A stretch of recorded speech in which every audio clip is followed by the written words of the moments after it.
નમસ્કાર.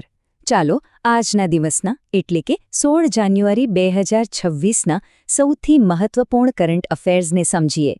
આજનું આપણું આ વિશ્લેષણ સંપૂર્ણપણે પરીક્ષાલક્ષી છે, ખાસ કરીને પ્રિલિમ્સ અને એમસીક્યુ પરીક્ષાઓ માટે, જેથી અગત્યના મુદ્દાઓ આપણને સરળતાથી યાદ રહી જાય. તો આજે આપણે શું શું જોવાના છે? આપણે 4 મુખ્ય ભાગમાં વાત કરીશું. પહેલા અર્થતંત્ર અને બેન્કિંગ, પછી દેશની મહત્વપૂર્ણ ઘટનાઓ, ત્યાર પછી રાજ્ય વિશિષ્ટ અને પર્યાવરણના સમાચાર, અને છેલ્લે કેટલીક નવી નિમણૂકો અને આંતરરાષ્ટ્રીય સિદ્ધિઓ પર નજર કરીશું. ચાલો શરૂઆત કરીએ આપણા પહેલા સેક્શનથી, જે છે અર્થતંત્ર અને બેન્કિંગ. અહીં આપણે ભારતીય અર્થતંત્રને લગતી કેટલીક ખૂબ જ મહત્વપૂર્ણ અપડેટ્સ જોઈશું. તો જુઓ, અર્થતંત્રના મોરચે એક મોટા અને ખૂબ જ સકારાત્મક સમાચાર આવ્યા છે, અને આ સમાચાર છે વિશ્વ બેંક તરફથી. વિશ્વ બેંકે નાણાકીય વર્ષ 2026 માટે ભારતના જીડીપી ગ્રોથ રેટનો જે અંદાજ છે એને વધારીને હવે 7.2% કરી દીધો છે. આ આંકડો ખરેખર બતાવે છે કે ભારતીય અર્થતંત્ર કેટલી મજબૂત ગતિથી આગળ વધી રહ્યું છે. હવે આ 7.2%નો આંકડો કેટલો મહત્વનો છે એ સમજવા માટે આપણે જૂની આગાહી જોવી પડે. જુઓ, જૂન 2025માં આ જ અંદાજ માત્ર 6.3% હતો, અને હવે સીધો 7.2%. આ બહુ મોટો જમ્પ કહેવાય. આટલા મોટા વધારા પાછળનું કારણ શું? તો એ છે દેશની મજબૂત ઘરેલું માંગ, લોકો દ્વારા વધતો ખર્ચ અને સરકારે જે ટેક્સ રિફોર્મ્સ કર્યા છે તેની પોઝિટિવ અસર. સારું, હવે પરીક્ષા માટે આમાંથી શું યાદ રાખવું? સૌથી પહેલું અને સૌથી મહત્વનું, આ આગાહી કઈ સંસ્થાએ કરી છે? તો જવાબ છે વિશ્વ બેંક. બીજું, નાણાકીય વર્ષ 26 માટેનો ચોક્કસ આંકડો કયો છે? 7.2%. અને હા, ખાસ ધ્યાન રાખજો, પરીક્ષામાં તમને કન્ફ્યુઝ કરવા માટે 6.3%નો ઓપ્શન આપી શકે છે, જે જૂનો અંદાજ છે, તો એમાં ભૂલ ન થાય.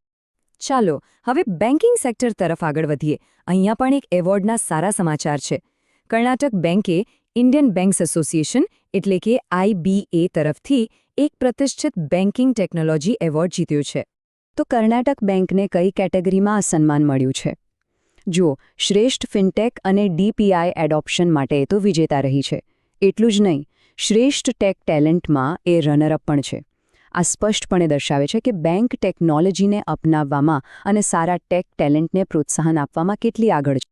અને હવે એક રસપ્રદ ભાગીદારીની વાત, જેમાં રમતગમત અને બિઝનેસ ભેગા થાય છે. મલેશિયા એરલાઇન્સ હવે IPLની ટીમ મુંબઈ ઇન્ડિયન્સની ઓફિશિયલ ગ્લોબલ એરલાઇન પાર્ટનર બની છે. આ ભાગીદારીનો મુખ્ય હેતુ ભારતના મોટા બજારમાં મલેશિયા એરલાઇન્સની બ્રાન્ડને વધારે મજબૂત બનાવવાનો છે. તો અર્થતંત્ર અને બેન્કિંગની વાત પછી હવે આપણે દેશમાં બનેલી કેટલીક મહત્વની રાષ્ટ્રીય ઘટનાઓ પર નજર કરીએ. ભારત માટે આ એક ગર્વની વાત છે. આપણે એક ખૂબ જ મોટી આંતરરાષ્ટ્રીય સંસદીય પરિષદ એટલે કે 28મી કોમનવેલ્થ સ્પીકર્સ કોન્ફરન્સની સફળતાપૂર્વક યજમાની કરી છે, અને આ કોન્ફરન્સ નવી દિલ્હીમાં યોજાઈ હતી. પરીક્ષા માટે 3 વસ્તુઓ ખૂબ જ મહત્વની છે. 1. આ પરિષદ ક્યાં યોજાઈ? નવી દિલ્હીમાં. 2. તેના અધ્યક્ષ કોણ હતા? આપણા લોકસભા સ્પીકર શ્રી ઓમ બિરલા. અને 3. ચર્ચાના વિષયો કયા હતા? આ ખાસ છે, કારણ કે તેમાં સંસદીય કાર્યવાહીમાં આર્ટિફિશિયલ ઇન્ટેલિજન્સનો ઉપયોગ અને સોશિયલ મીડિયાના પ્રભાવ જેવા આધુનિક મુદ્દાઓ પર વાત થઈ. હવે એક મહત્વપૂર્ણ દિવસની વાત. 16 જાન્યુઆરી એટલે કે રાષ્ટ્રીય સ્ટાર્ટઅપ દિવસ. આ વર્ષે આ દિવસ વધુ ખાસ હતો. કેમ? કેમ કે 2016માં જે સ્ટાર્ટઅપ ઇન્ડિયા પહેલ શરૂ થઈ હતી તેને બરાબર 10 વર્ષ પૂરા થયા છે. આ દિવસ ભારતના ઉભરતા સ્ટાર્ટઅપ કલ્ચર અને ઉદ્યોગ સાહસિકોને બિરદાવવા માટે ઉજવવામાં આવે છે. ચાલો હવે આપણે એક રાજ્ય પર ફોકસ કરીએ, ઓડિશા. અને ત્યાંથી 2 ખૂબ જ મહત્વપૂર્ણ સમાચાર છે, એક પર્યાવરણને લગતા અને બીજા આરોગ્યને લગતા. પર્યાવરણ પ્રેમીઓ માટે આ ખરેખર સારા સમાચાર છે. ઓડિશાના સિમલીપાલ નેશનલ પાર્કમાં જે તાજેતરમાં મગરોની ગણતરી થઈ, તેમાં તેમની વસ્તીમાં વધારો જોવા મળ્યો છે. આમાંથી પરીક્ષામાં શું પૂછાઈ શકે છે? સ્થળનું નામ સિમલીપાલ રાષ્ટ્રીય ઉદ્યાન, રાજ્ય ઓડિશા, અને સૌથી અગત્યનો ડેટા, મગરોની સંખ્યા 81થી વધીને 84 થઈ છે. ભલે આ વધારો નાનો લાગે, પણ સંરક્ષણના પ્રયાસો સફળ થઈ રહ્યા છે તેનો આ પુરાવો છે. હવે ઓડિશાથી બીજા એક સમાચાર, અને આ તો ખરેખર એક સીમાચિહ્નસ્વરૂપ પગલું છે.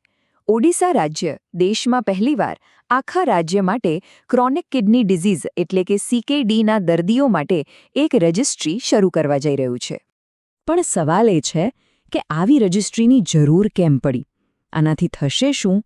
તો જુઓ, આનાથી સરકારને એક્ઝેક્ટ ડેટા મળશે કે રાજ્યમાં કિડનીના રોગના કેટલા દર્દીઓ છે, ક્યાં છે અને તેમને કેવી સારવારની જરૂર છે. આ ડેટાના આધારે સરકાર વધુ સારી રીતે હેલ્થકેર પોલિસી બનાવી શકશે. આ માટે એઇમ્સ, ICMR અને NIC જેવી મોટી સંસ્થાઓ પણ મદદ કરી રહી છે. અને હવે આપણે આવી ગયા છીએ આજના છેલ્લા સેક્શન પર. અહીંયા આપણે વાત કરીશું કેટલીક મહત્વની નિમણૂકો અને એક મોટી આંતરરાષ્ટ્રીય સિદ્ધિ વિશે. દેશની સુરક્ષા સાથે જોડાયેલી બે મોટી નિમણૂકો થઈ છે. પહેલા છે શ્રી રાકેશ અગ્રવાલ, જેઓ હવે નેશનલ ઇન્વેસ્ટિગેશન એજન્સી એટલે કે NIAના નવા ડાયરેક્ટર જનરલ બન્યા છે. અને બીજા છે શ્રી શત્રુજીત સિંહ કપૂર, જેમને ઇન્ડો તિબેટિયન બોર્ડર પોલીસ એટલે કે ITBPની કમાન સોંપવામાં આવી છે. પરીક્ષાની દ્રષ્ટિએ રાકેશ અગ્રવાલ NIA જેવી દેશની મુખ્ય એન્ટી ટેરર એજન્સીનું નેતૃત્વ કરશે અને તેમનો કાર્યકાળ 2028 સુધીનો રહેશે. જ્યારે શત્રુજીત કપૂર પર હિમાલયની ખૂબ જ પડકારજનક સરહદોની સુરક્ષાની મોટી જવાબદારી રહેશે. અને છેલ્લે એક એવી સિદ્ધિ જે આપણને સૌને પ્રેરણા આપે. ભારતીય પર્વતારોહક અરીતા રોયે કમાલ કરી દીધી છે. તેમને આર્જેન્ટિનામાં આવેલા માઉન્ટ એકોન્કાગુઆ પર સફળતાપૂર્વક ચઢાણ કર્યું છે. આ પર્વત એશિયાની બહાર દુનિયાનો સૌથી ઊંચો પર્વત છે. આ ખરેખર એક મોટી સિદ્ધિ છે. તો ચાલો જતા પહેલા એકદમ ફટાફટ આજના મુખ્ય મુદ્દાઓ પર નજર કરી લઈએ. વિશ્વ બેંકનું 7.2% આંકડો. 16 જાન્યુઆરી એટલે સ્ટાર્ટઅપ ડે. ઓડિશાની બે મોટી પહેલ, મગર સંરક્ષણ અને CKD રજિસ્ટ્રી, અને NIA તથા ITBPના નવા DG. આટલું તો ચોક્કસ યાદ રાખવાનું છે. અને અંતે એક વિચારવા જેવો પ્રશ્ન. આજે આપણે આર્થિક વિકાસ, સ્ટાર્ટઅપ્સ, પર્યાવરણ સંરક્ષણ અને જાહેર આરોગ્ય, આ બધાની વાત કરી.